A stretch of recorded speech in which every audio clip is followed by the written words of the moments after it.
Oi gente, eu sou a Vânia e seja muito bem-vindo ao meu canal. E no vídeo de hoje eu vou falar de Se a Casa 8 Falasse, do Vitor Martins. Vamos lá.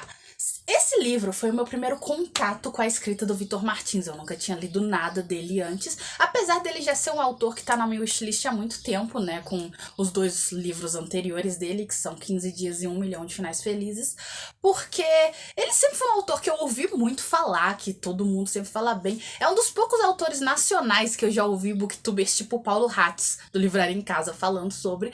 Então já era um autor que eu tinha muito interesse em conhecer sobre. E aí, quando ele anunciou esse lançamento, eu sou muito rendida por uma pré-venda, pensei, vou comprar, vamos ver de qual é a escrita do Vitor Martins. E assim, eu estou apaixonada pela escrita dele. Não só por esse livro em especial, mas agora eu quero ler tudo que o Vitor Martins já escreveu, que ele vai escrever. Eu quero ler a lista de compras do Vitor Martins, porque eu estou apaixonada no jeito que ele escreve. Eu adorei a escrita.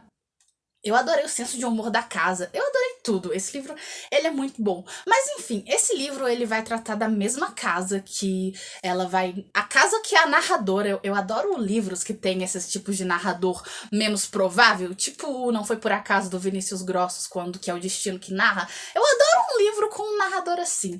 E essa casa, que por sinal, eu amei o senso de humor dessa casa, mano. Essa casa tem um senso de humor maravilhoso. Então, assim, eu como uma pessoa sexual talvez tenha rido de todas as piadas sem graça, mas enfim, acontece. E é assim, eu gostei muito da narração, de como... Eu gostei muito da casa e também... E essa casa, ela vai falar, essa casa ela vai narrar os moradores dela, né, que estão morando lá, a cada 3 décadas, nos anos 2000, em 2010 e em 2020.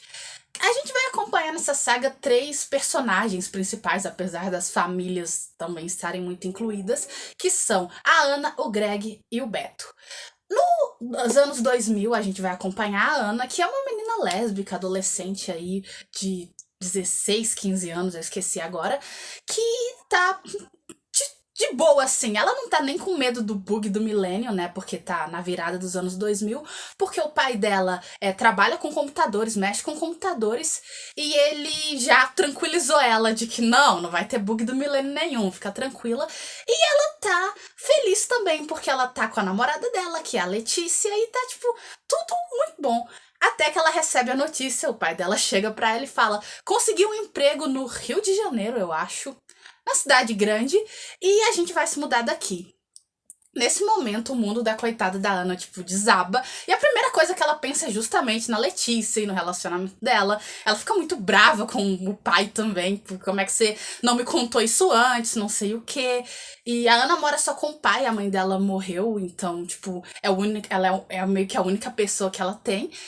E a gente vai acompanhar o desenrolar disso, ela falando isso pra namorada e tal. Eu gostei muito, juro.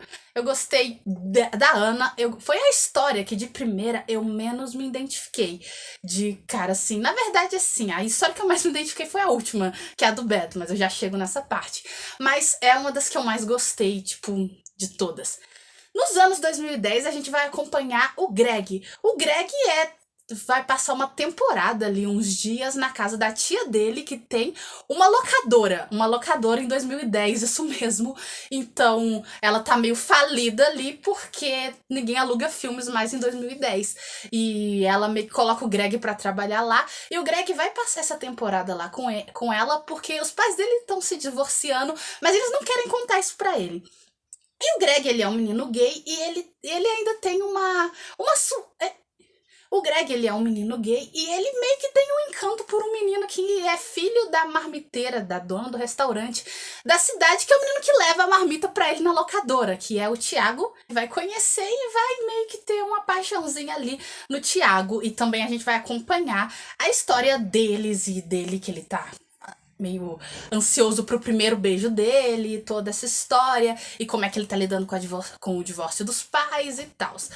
E em 2020, a gente vai acompanhar a história do Beto. O Beto é o meu queridinho desse livro, eu preciso falar. Eu acho que eu falei isso no primeiro vídeo aqui do canal. O Beto, ele é meu queridinho. Ele é...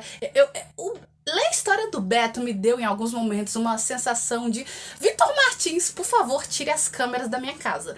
Assim, essa história se passa em 2020, ano que o Beto ele tá todo empolgado porque ele vai finalmente sair de Lagoa Pequena, que eu não mencionei, né? Lagoa Pequena é a cidade onde a casa está, onde fica a casa.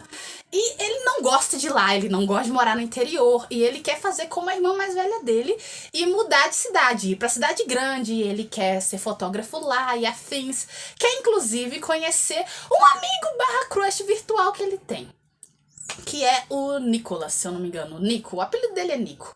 E assim, acontece a pandemia, fecha tudo e o pobre coitado não pode mais sair da cidade. E ele tem que ficar preso lá, definitivamente preso, né? Porque não pode sair pra nada, com a mãe. E depois a irmã dele, que tava morando na cidade grande, volta pra passar com eles e tal.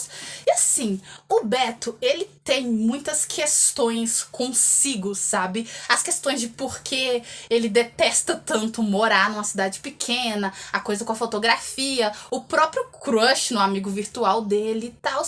E as questões que ele tem com a família, com a mãe e com a irmã. Eu não tenho irmãos, né? Eu sou filha única, mas as questões que ele tem com a família se pareceram muito com as minhas questões com a família. Inclusive uma cena aqui que eu até quero ler porque foi uma coisa que pegou muito em mim, que foi esquece os barrão no corredor da escola, vizinhos com interesses em comum ou funcionários de cafeterias que puxam assunto com clientes. Ninguém se conhece desse jeito na vida real.